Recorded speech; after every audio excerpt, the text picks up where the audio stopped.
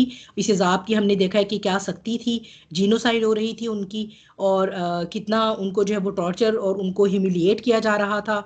और ख़ास अल्लाह सुब्हानहू व तआला ने अपनी कुदरत से उनके लिए ऐसे असबाब पैदा किए कि उन्हें जो है वो अल्लाह सुब्हानहू व तआला ने इस ज़िल्लत से और इस जो है वो मुशक्क़त से जो है वो उन्हें निजात दी।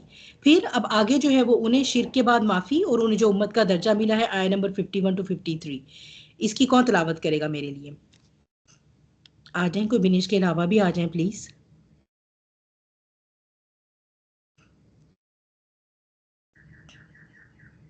जी फरीहा।